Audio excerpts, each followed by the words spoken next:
Bienvenidos, worldwide fans of the planet's hottest entertainment with an edge. Jaime En Fuego here, and I welcome you to my namesake program, Enfuegotainment, and for kind of a little catch-up here at the beginning of the first week proper of 2021. We made it! We survived 2020, but it's obviously not going to be like a switch flip sort of situation where everything is back to normal or better right away, but I got the chance, in spite of all of the television I watched and also going back to older films, I watched over 250 new films that were officially released, like, to the general public just this year in 2020. That was my main focus in a lot of ways, was checking out film, because in comparison with television or streaming series or whatever, one and done, give your thoughts. And I reviewed a ton of different stuff, and there was a lot of I guess diamonds in the rough, so to speak. I mean, there was stuff like Vivarium, which had Jesse Eisenberg and Imogen Poots, The Wave with Justin Long that I really liked, Shirley, which was with Elizabeth Moss playing Shirley Jackson, which was awesome. Even stuff like Batista's movie that ended up on Amazon, My Spy, which was really cute, and that I enjoyed a lot. Force of Nature, even with Mel Gibson and Emil Hirsch, where they're stuck in the hurricane down in, I think somewhere, it was like Costa Rica maybe, something. It's another one that I really enjoyed so much more than I was expecting. Or even like Deep Blue Sea, which would be over on the Horror Show channel, where we reviewed that third installment. Greenland with Gerard Butler was awesome. Another one that I reviewed on here, Get Duped. I mean, I'm just kind of looking through my letterbox, which really helps me keep an eye on all of this stuff. Have to give a shout out to Let Him Go, Kevin Costner, Diane Lane, some of my favorite performances this year. But I'm just going to rattle off a bunch that maybe you didn't get the chance to see this past year. And there will be a couple that dip their toe into horror, because Cecil did not give me any honorable mentions if you're fans of my main YouTube destination. But yeah, everybody, let's check a few things out really, really quickly. I have to start out with, yes, God, yes! And that is with none other than our young lady who was on, well, still is, but who knows when we're going to see this fourth season of Stranger Things. But Natalie Dyer, she is that love interest, getting pulled back and forth between Jonathan Byers and Steve. Did Steve tell you that, Steve? But in this film that is now streaming on Netflix, she's basically an early 2000s just private Christian school girl who discovers online porn and her sexuality and all that, and just all of the problems it causes. And it's not even really dark comedy, or it's got some offensive moments, but it's really sweet and endearing at times, and also just says a lot about repression and hypocrisy. So I definitely have to mention that film because I found it incredibly amusing. And jumping right into just a brief little horror mention, Open 24 Hours. This is one about this girl who has just been released from prison, and she's trying her damnedest to find a job, and the only place that will hire her is this convenience store that kind of on the outskirts. Like, all that you're really going to get in this weird overnight shift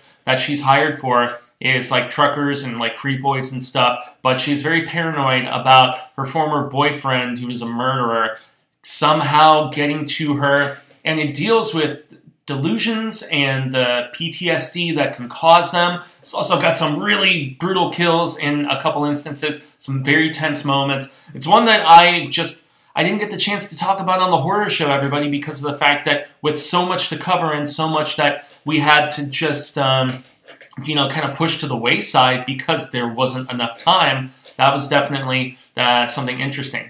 Next up, I watched a bunch of different documentaries this past year, but, like the two video game ones, I especially liked High Score and Console Wars. I know one was CBS All Access, the other one was on Netflix and in a bunch of installments in comparison, whereas Console Wars was about Sega versus Nintendo, the 16-bit fight. But really, the story of Ren and Stimpy, Happy Happy Joy Joy. The show was first introduced when I was still a little bit young. I didn't have cable when I was about the age when it came out, and I don't know. I saw a few episodes, and the whole powdered toast man cling to my tenacious buttocks or whatever. There, like a lot of the weirdness, it didn't disturb me, but it was fascinating to see how much of a runaway hit the show was, and yet the just demons within this incredibly creative yet narcissistic and tyrannical creator, and how they couldn't get the shows out on time, and various other things. It was fascinating and tragic in a lot of ways, because it wasn't just him that was this amazing driving force behind the program. There was a lot of hardworking people in his team that got kind of shafted at the end of the day. Next up, I have a festival darling that was incredibly strange. It was called She Dies Tomorrow, and it was basically what if paranoia could be passed on, very similar to a Stephen King story that I love so much called N Period. And this girl, basically, she's gone through kind of a rough breakup, or so you gauge, and she is convinced she's going to die tomorrow, and then she in turn tells a close, slightly older friend of hers that she feels this way, and then that friend starts to believe that she is also going to. And then she goes to her brother's dinner party and mentions it, and then some of them start thinking it. And so the way it spreads, it's very art house. It starts out with like just our kind of lead character, at least initially, because she bookends a lot of the storytelling. This is what I really wanted to do a review proper of, and just did not end up having the time. But, I mean, our lead character is listening to the same, classical music movement over and over and over. Y'all will recognize it. It's eluding me at this particular point. But, yeah, it was still intriguing for what it was trying to do in a lot of ways. So I got to give a shout-out to it. The Silencing. This is one with a dude who I know a lot of you will recognize from Game of Thrones, but since I didn't watch Game of Thrones, I'm not really too familiar with Nicolaj Coster-Waldau, I believe. But so this is about a guy who was a prolific hunter who his daughter went missing a number of years back, and it in turn caused his marriage to spiral.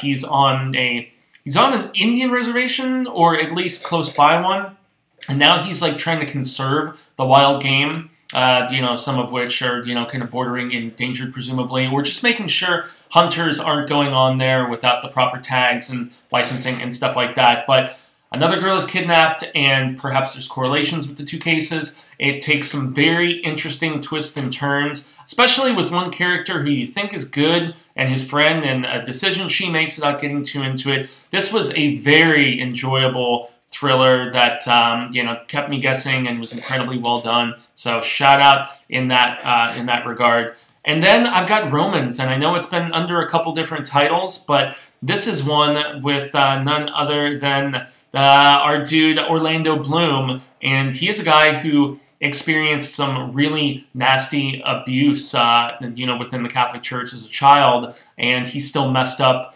relationally screwed in the head, which comes out with this woman that he hooks up with on and off, and has like broken her heart and messed with her head in turn. So it shows how that sort of abuse can trickle down. But it's really interesting because it's even more so about forgiveness and maybe turning the other cheek in comparison. And I know you can make a really horrible joke there, but turning the other just basically for forgiveness, and as opposed to vengeance, which is really intriguing. And it's one of the best things I've ever seen Orlando Bloom do.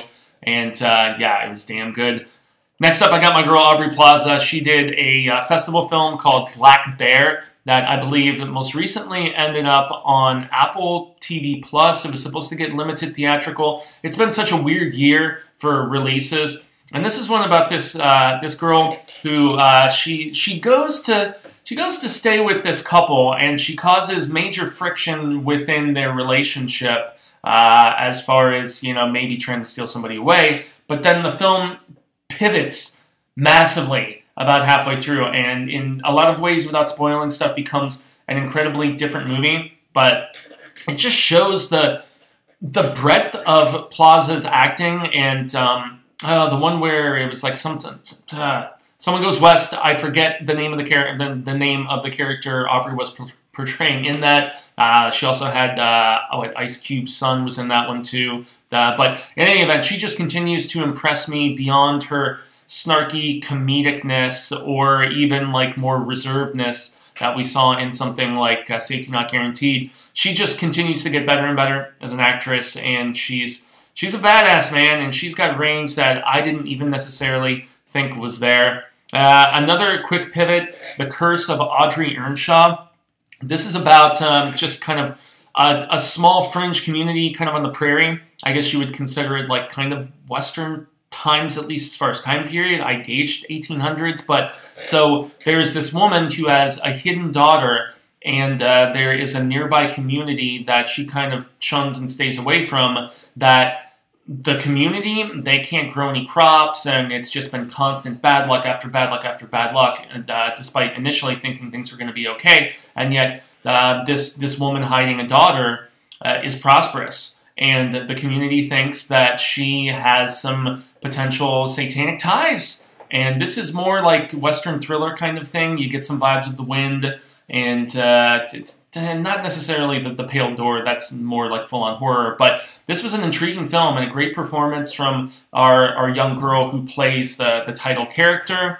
And it's fascinating, great performances, and a terrific just example of low-budget horror, and some great practical, especially when things start to get even worse in the town than we start the film out as. So next up we have a film with Anne Heche, Thomas Jane, Jason Patric. You're going to notice this in just the second half of these that I'm cruising through at the quickness. And this is a film called The Vanished, and directed by Peter Facinelli. I'm probably mispronouncing that. He will always be Mike Dexter from Can't Hardly Wait to me, but I know he's been in lots of other stuff. I know some younger viewers know him from those Twilight movies. But this is an interesting rumination about grief, and I've got a couple of these here. And you've got Heche and Thomas Jane, both tremendous performances in this film. They go on this camping trip, and their daughter goes missing, like right off the bat. And then, even though Jason Patric, who is in this and is pretty damn good himself, dealing with alcoholism and some personal demons as well, he urges them not to get involved with the investigation. They do, and it spirals, and things just get worse and worse. And it really builds to an ending that maybe some could just see happening in its tragicness. But I was engaged throughout, and this was a damn good film. I was very impressed with it, and it would have probably got a limited theatrical, but it's been a weird year, man, and a lot ended up on just either premium VOD or just going right to home release, the Redbox, which is where I watched a lot of these films. There was very few that I saw actually, direct and in person. And so as I continue this quick breeze through, there is a very, we're talking micro-budget thriller called Souvenirs that I really enjoyed. And it's about this girl who is living with her grandfather, and she works at this, it's like a trinket and, boutique store, antique store that has all of this memorabilia that was owned by notorious serial killers of, various, levels of reputation. And there are some robberies that start going down here, and in turn, she starts investigating some potential connections that her own personal family tree that she doesn't know as much about, or at least has been told one thing, and may have very, very different sorts of connections, ends up being awesome, awesome performance from our lead girl, Isabella Pissaking, I believe. This was one that, and also directed by a woman. There's lots of just powerful female presence in this. Anna Mikami directed, and I recommend seeking out at Redbox or through some sort of VOD or streaming or something of that nature. Souvenirs. It was a very impressive film in my estimation.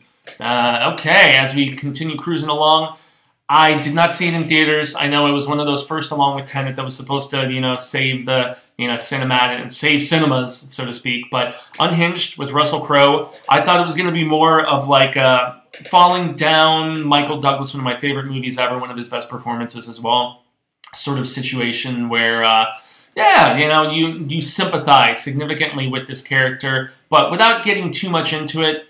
Maybe some viewers would, but he commits to this role, and man, is he a foreboding and frightening villain in this. It was a lot more violent than I expected it to be. This film really, really went for it.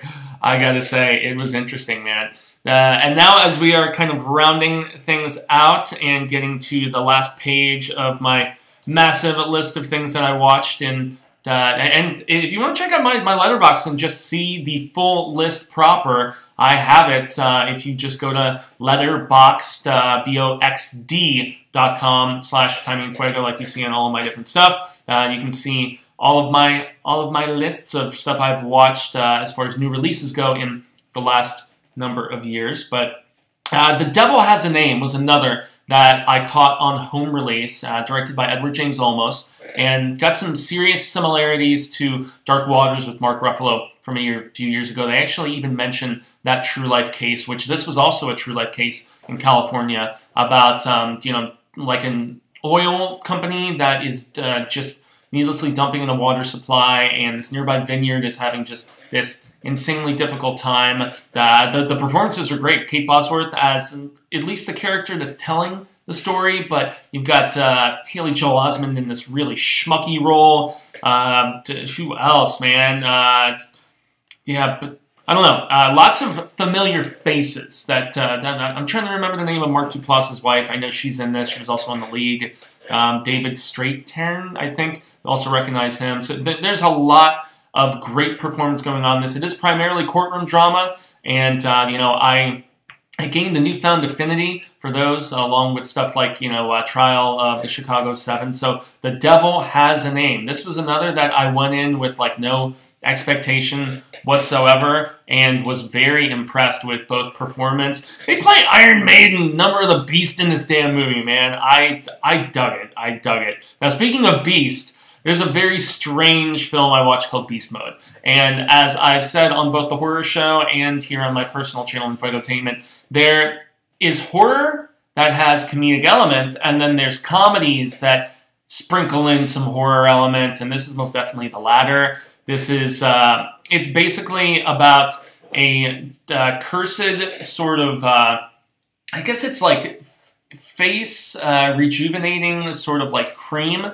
that if there's like scarring or, like burns or whatever, it can take those away, but you can only use it in like the smallest of quantities, and too much if, full moons and all this other stuff. You basically start to look like the character in this poster. But the thing about this movie that I found so amusing is it's very inside baseball and an indictment of Hollywood. Everything from TMZ type gossip column stuff to producers, shitty actors that are in horrible marriages. I mean, you name it. This film was unflinching in its attacks, and I really appreciated the ballsiness. You have balls, I like balls, and this film most definitely did.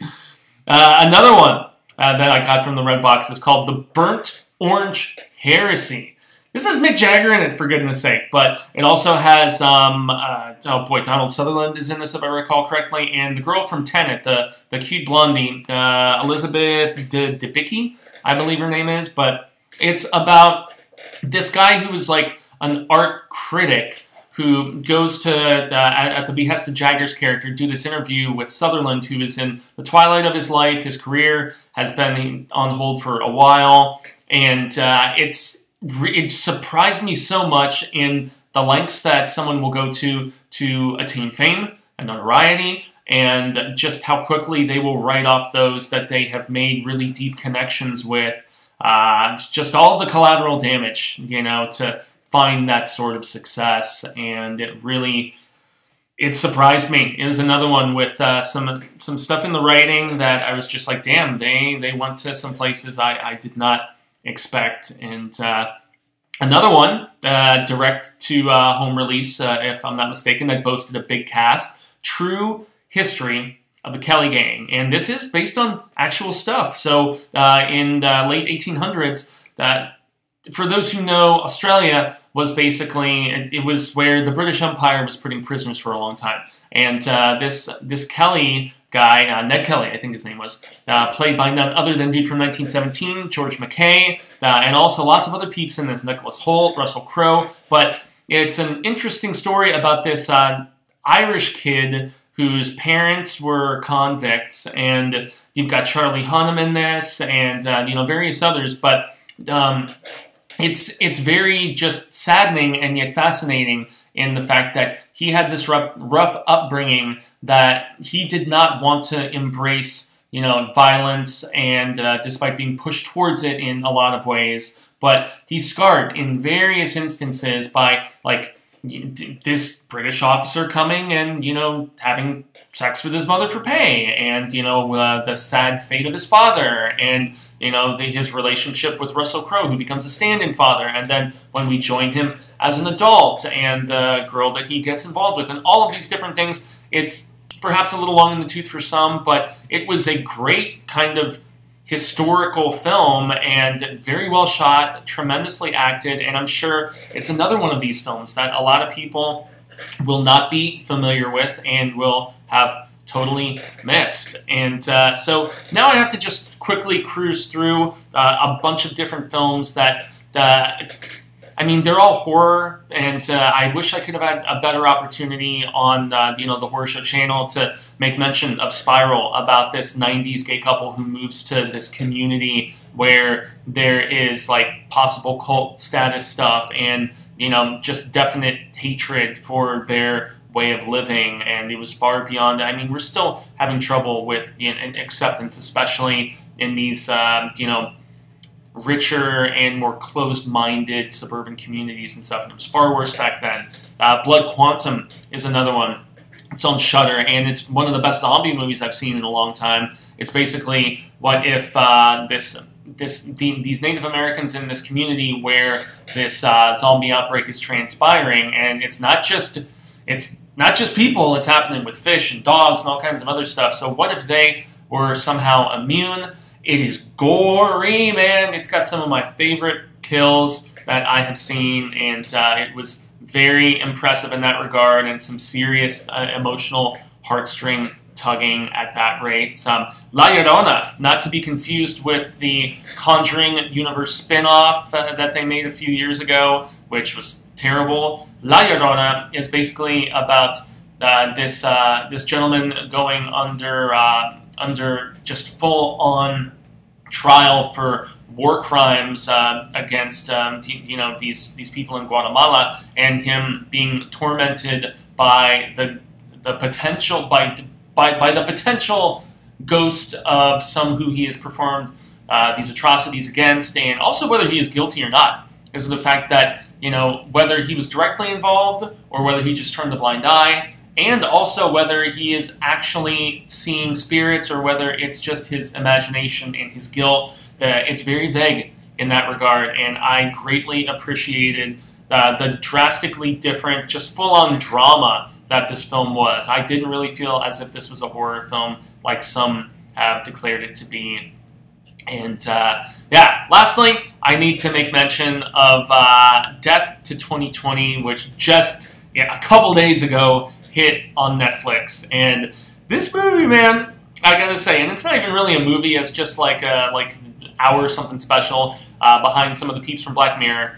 And it's, I thought it was gonna be, and lots of great celebrities. You've got Lisa Kudrow, Samuel L. Jackson, a host of others, Hugh Grant. But I thought it was gonna be full-blown, just berating a lot of the, right-wing, red Republican quotient that my parents are registered Republicans, so I as an independent have mixed feelings about stuff that just really hits very hard.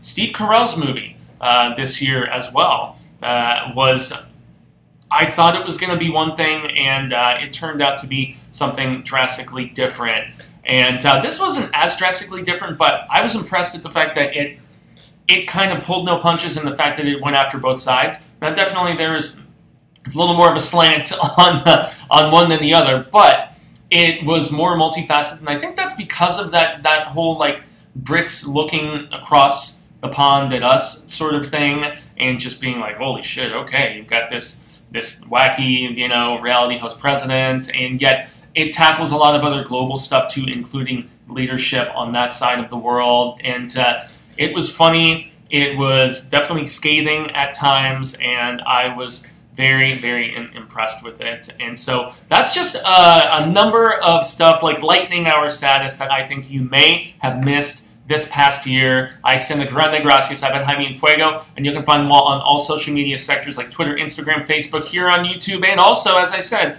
on the Letterboxd, where you can see everything that I watched this year and in 2019 and 2018 as well, which is when I first started doing that. But a like, a share, a subscribe here definitely means a hell of a lot. There's going to be a ton more coverage that is coming as this first new week, complete week of 2021 progresses, including my most anticipated upcoming in this new year, and some best and some worst, and maybe a surprise or two here in there as well. So I have been Fuego. Y'all have been rad status. Definitely check out youtube.com/The Horror Show channel, as I mentioned previously. But yes, everybody, until the Reel of Ka comes around once more, hasta luego, sen amigos, constant viewers, and occasionally readers alike, say thank you for some palaver with me here today. Hopefully we share more of it sooner rather than later. And until then, I suggest to stay home and watch as much streaming stuff, whether VOD or on one of the rampant number of services that we have for that as possible, because the theaters are looking like a barren wasteland, at least for the foreseeable future.